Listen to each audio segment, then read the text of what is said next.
Hi. Oh, we're going all the way back. Are we going all the way back? Yeah, all the way back. So we just went through a part of the interview where we were in the pixelated form, and now, I love that form. yeah, maybe we'll do that in the not the bloopers, but the edit reel or whatever. Yeah, that sounds Uh, good. so speaking with Erin, Clyde of Foundry Events, and we were speaking about that you do events, festival events. Large scale, multi-day, lots Multi- of moving parts. yeah. Those are the things we love. Yeah, absolutely. Just talking a little bit about how it affected you with the pandemic. Now, one of the things that affected me within 2 days, I lost, a quarter of my business. And that Mm-hmm. was both surreal and very interesting, objectively, just to see each month cancel and or postpone. Yeah, because the postponements we were like, yeah, okay, we'll just postpone till June. It'll be fine. We'll postpone till September. We'll be fine. And now we're asking ourselves, is September a thing we want it to be? We're trying to figure out ways to work with restrictions that will most likely be in place. Yes. And we're trying to gauge the appetite of our attendees and our clients on, do they feel safe to gather? If it's groups of 50, would they feel safe to gather in groups of 50? And that's twofold.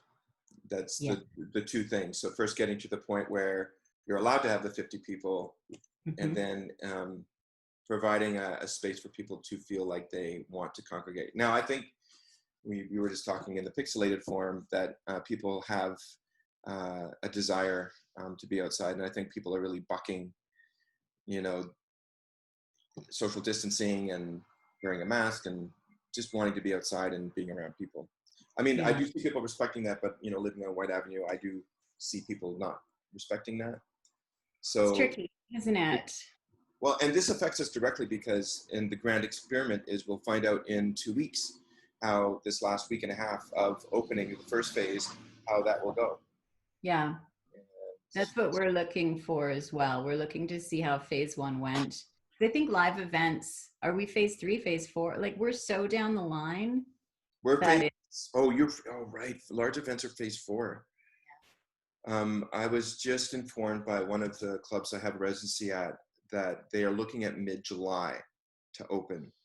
And I'm having a hard time understanding how that will work.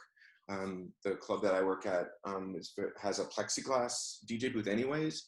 So I would be fine, getting to and from the booth. And I'm just concerned about patrons. And when drugs and alcohol are involved, how people are, they just like to grind on each other. And especially to your music, you get them going. We want to, right? Yeah, exactly. People want to shimmy and yeah, like there's no stopping them when Thomas is playing. That's it. Absolutely, and obviously when you scale up and you get larger bands and larger crowds. I know. Even if you have, say you've got a venue that has a capacity for 1,000 and AHS is telling you can open at 50%. Great. So you have 500 people and that's allowed, but they're all going to cram into the teeny tiny space that's right in front of the action. Like nature. Yeah. That's human nature, right? That's exactly what I would do. Yeah, absolutely. So what are we going to do? Give them all hula hoops to wear? Like thinking I could do that, make suspenders with a hula hoop attached. And so you're saying to invest in the hula hoop industry? And that's my stock. or hats with noodles on them, like I know. Or is the thing about, do we get around that by testing everyone on the way in? Right. And I think that's going to become a standard once. There's privacy issues with that though, isn't there? There is indeed. And so where do we strike a balance until we get a vaccine? It's funny because I was having a conversation with Leith Brown, who you may know, a local musician, and he was saying, I was presenting him all these answers to this problem, and I said, well, what can be done? He said, well, a vaccine. And really, that's what we're looking at. And there's no guarantee that we're going to necessarily even get a vaccine. No. We don't or know herd immunity might be another. Yes, absolutely. I mean, it just may have to rip through the population, which is, something we don't necessarily want to talk about. But again, that doesn't help us in our industry. That doesn't help, the planners and entertainers and. Well, and the thing to think about is, so we open, so great. So you're allowed to do events again. They can take 6 to 12, 18 months to plan, right? Like we should be planning now for next year. We usually are planning now for next year. Yes. The things that are happening in the fall are usually done, locked and loaded right now, so that we can just deal with contingencies and things that come up. But by and large, and if you're looking at buying talent and you're looking at tour schedules, you're looking at North America and where are they going? What are they doing? And so having everybody on pause and on hold right now is really tricky to juggle right now. So we can't just open our doors and take customers tomorrow. It doesn't work that way in the events world. It's interesting. There's an event in September that's being promoted now. They're selling tickets on Eventbrite. I don't know what their return policy is, but I had an irrational emotion to that, knowing our industry. How can you responsibly and morally or ethically promote an event that might not necessarily happen in September? It's a new event that they're promoting for September. It's a new event, and it just popped up. Yeah. And so I had to take a breath, because a friend of mine just said, it gives hope. Think about that. And they don't know what their return policy is, and they'd be happy to invest in an event that may go, or it may not, and it may be postponed. But yeah, I think the event industry has it right in the sense that they've postponed a year from now. And maybe we'll have something, like an antiviral treatment or something in place. I think at best a year from now is still, for large scale events, a Rage Against the Machine or the Weekend, for example. Yeah. Having an event that large, and again, what you're saying, having people feel comfortable to go to an arena. Well, understand that revenues are going to be cut in half at least. So does that mean your talent costs are cut in half? The production costs are cut in half? The margins, right, which are already slim, sometimes events that lose money are still considered a success because the objective was, marketing, or the objective was something else other than revenue. There's, does everyone take a pay cut because the revenues are going to be cut in half because of capacity issues, or the cost overruns on, waste disposal, single use, everything? There's no green initiatives anymore. We can't share urns of coffee and jugs of water anymore. We can't use reusable anything. So the costs on that go up. The cost on waste goes up. PPE is a new cost that I know restaurants are already having to face, right? Their margins are extremely slim, and now they have to add all this personal protection on top of that. And now you need additional staff to police, additional staff to clean and sanitize. You have so many more costs on this. And are we testing? What are the testing costs? We were, my business partner and I were talking about that we don't necessarily want to take on the testing at the gates, but man, we would hire a company who just focuses on testing and sanitation. Right. I think it's interesting with every disruption, there is new business that comes out of, a new model of doing anything. Yeah. So you're right. I mean, there is obviously an opportunity for somebody to step in and provide that service. And hopefully it's venues, right? Hopefully it's venues who are going to take on that role and responsibility, but then, rental rates go up for sure. Well, and that's the thing that was on my mind, is what is the extra cost that's going to be passed on to the people, the clients, the audience? What's the threshold of that? When do people just say, well, I can't afford that, I'm just not going to participate? Yeah, it's true. They talk about airline costs going up to fly because they have to fly at a much lower capacity. venues as well. You know, if you could go see a show for $80, are you willing to pay $400, knowing that you'll be the select few who actually go? My concern then after that is, so you have say it's a venue that has seating, right? Winspear, the Jube, someplace like that, and they've social distanced everybody. What about ingress and egress? What about washrooms? What about bars? What about the ushers who have to deal with everybody going through? Like it's mind-boggling. Yesterday I had or 2 days ago I had a conversation with Maggie Baird, and one of the things that she was applauding was the accessibility of online and being able to expand that. It seems that in-person services, we would be shrinking accessibility and becomes more of an exclusive thing, Yeah. As opposed to an inclusive thing, which I know that that's important to you, and as well as me. You want to make sure as many people have an opportunity to be able to participate. Yeah, then it's not just for the elite. It's not just for the people with an extreme amount of disposable income. Right. So then the disparage in wealth expands. Yeah, and then how do you get emerging artists to gain an audience, to get signed, to, you know, we have to have space for new art, new Right. ways. So it's interesting you should say that, because there's online artists are able to have virtual concerts, maybe expand their brand recognition, their music or their art or whatever it is to a wider audience. How do you think that they're going to be able to capitalize on that, being able to potentially, you know, make a stream of revenue from something like that, when it's very difficult, like they're providing free content, you know? Yeah. Well, and we have to look at it this way. With the influx of so many people being able to put their content online, which isn't new, this has been happening forever. You can become a YouTube sensation. You can start all of this yourself. Sure. But if this is the only way to showcase your art, then your market share, your viewership has just greatly reduced in size because of the amount of people who are on the platform. Right. So how do you get heard? Yeah.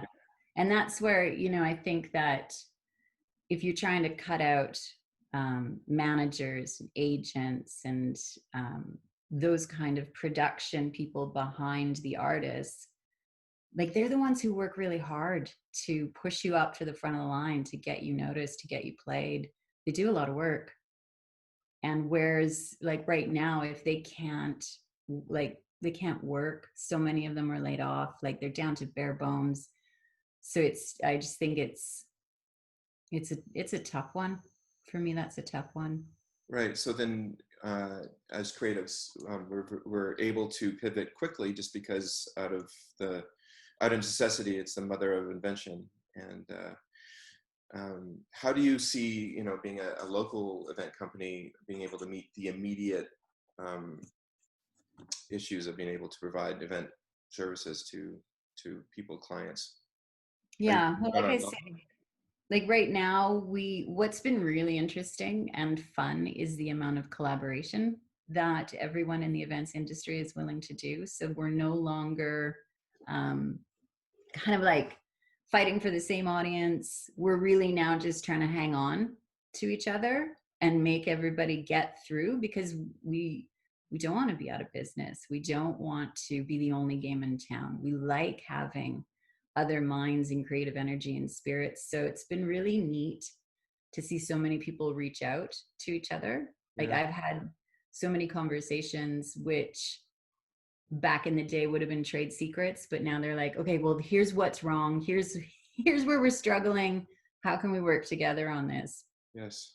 And we put out something we did just because we're lonely, right? We need to do something. So we created Cabin Fever Collective, which you may have seen on Facebook. And, you know, thanks to the Buckingham for allowing us to get in there. And thank you to all of our partners and the artists. We're all doing it for free. And it's really just, we're testing ways of of gauging how people react and interact with online events and streaming events. But like selfishly, we get to hear live music. A band gets to play for an audience of techs, right? We get to keep going and kind of shine a light. Can we build this to be something that eventually goes live? We hope so. It's I think that's one of the silver linings, is that we get during this time we get to there is creative play, and we get to, that's what we call it anyways, I call it that we get to set up these scenarios where we see, does it work, does it doesn't work, and then kind of weave a new part of the business model, because eventually we will be able to congregate again. Do you see that digital and live on-stream events are going to be a part of event production? Yeah, so I have conversations with this about this all the time. Are we going to choose to go virtual for conferences and events? And we might. There's a magic that happens when people get together that you can't recreate. Like sunset on the hill in Gallagher Park for Folk Fest is most of Folk Fest. Sometimes you don't care who's on the stage, but just being in the energy and the space, and that's really why people gather, because they want to find their tribe and hang out with their community. So some events will work online, and I think there will be going forward. I personally think there always will be a component of, if you can't attend, would you like to sign up to the virtual feed? Because some people will, and it's a great way for some passive income. You know, if you've got a max attendance of 500 people, but you can open it online to as many people as will go, I think that people who really want to engage will show up in person, especially business events. A lot of the magic is in the in-between times. It's less about who's on stage and more who you're talking with at the lunch breaks, at the coffee breaks. Yeah, absolutely. We produce 55 North, which is a business conference for leaders predominantly in Alberta who are focused on changing the game, upping business, like making new relationships together. And we haven't figured it out that you can make a solid new relationship virtually. Mm-hmm. We still think that, you know, we need to send you out into the woods together. Yeah. We had Manhunter. Do you know Manhunter? That guy on a horse who Yes. yeah. So we had him last year. We ran the event in Kananaskis, and that was one of the excursions, was to go into the woods with Man Tracker, I think. Manhunter, Man Tracker. Yeah. Man Tracker. Yeah. With so like these concierge type experiences that you don't normally get with a group of like-minded people that you may or may not have spent time with before, and they come back friends. Yeah. And they do great things. They go on to do great things together. It's similar, like when you go off to college and you do 1 year in residence, you form those relationships and bonds. You hope to, anyways, right? So absolutely, I agree with you. It is ever expanding, and there are silver linings to it. I mean, but yet it is a problem that we don't necessarily know what the outcome is going to be. So it's fraught with anxiety. But you have anxiety is good sometimes. It gets you to hustle, right? True. It gets you off your butt and trying to think of new ways, but it's the spinning your wheels that's exhausting, and to plan and not knowing. And I think that the real struggle right now is, we'll plan for 2021, 2022, no problem. Like, we got to push, that's fine. How do we stay alive before we can earn any revenue off of those events happening in 2 years? Is the government subsidy enough to keep your doors open? Are you, you're a brick and mortar business? Yes, but we live symbiotically within another established business. So it's a nice partnership to have. Yeah. So we're okay. We're okay. But if the wage subsidy stops, like, thank you for extending it to August. Really great. Yes. Definitely needed that. What happens after that? Right.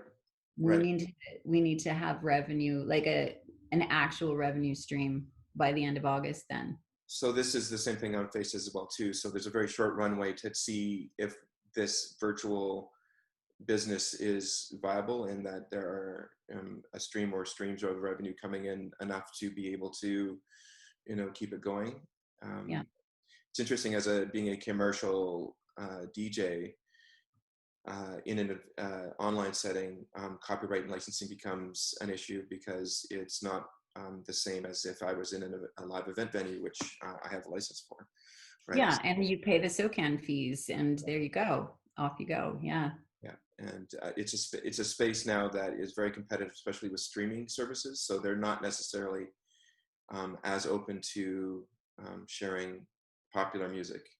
Yeah, we learned that lesson the hard way on the first Cabin Fever Collective Edition, Yeah. where we went to do a changeover. So we just went to a safety slide and then put up the Spotify playlist, and immediately got kicked out by Facebook. On Facebook, yeah. Wow, wow. The algorithms are there. Yeah, they're good. Yeah. Good algorithms, that's for sure. And I love that, music that's copyrighted, yes, you have to pay your dues, but yeah, if you're playing copyrighted music and the only way you can do it is online, yeah, what's going to exist to allow you to do that? Right, exactly. I mean, it's early days, and it may be a cash stream for the music industry, anyways. Oh, totally. Yeah. But, I don't know if it's enough, but we'll see. Any personal silver linings during this time? I've learned how to bake bread. That's sourdough. Sourdough is now mine. Like, I know how to do that now. Absolutely. Oh, goodness. Yeah, no, learning to not sweat the small stuff. I think it's neat having, like, my kids are old, so I can't imagine trying to hustle and do this and homeschool. They do their own thing. They're old enough, they're in grade 8 and grade 12. So I just have to say, did you do your work? Yes. Okay, good. I'm trusting you. Is this year a wash for school? Yeah. Is that okay? Yeah. Yeah. It's fine. It's fine. So it's been nice to have that slower pace. Yeah. It's nice to see kids running around outside on their bikes and their roller skates and their skateboards and, doing that sort of thing. Being a kid. Being a kid again. Yeah. Rather than running from lesson 1 to lesson 2 to extracurricular 3. Yeah. Well, listen, I want to thank you so much. Is there anything you'd like to conclude on this conversation, or? No, I think that thanks for the opportunity. It was really nice to catch up and see your face. It'll Absolutely. be good. Yeah. And hopefully, this is a huge industry. This is billions of dollars, trillions globally. Yep. Trillions. It's a huge industry. So somehow, I just want the little guys to stay in the game. So if we can help support the little guys, because if this entire events industry becomes run by Live Nation, well, that's only one flavor, right? We need everybody to contribute. Diversity is the key. Yeah, it is. Yeah. And we haven't even talked live theater or, any of that. Like, we need everybody. So trying to find a way to hang on. Exactly. Well, thanks again. Really appreciate it. You're welcome. Okay.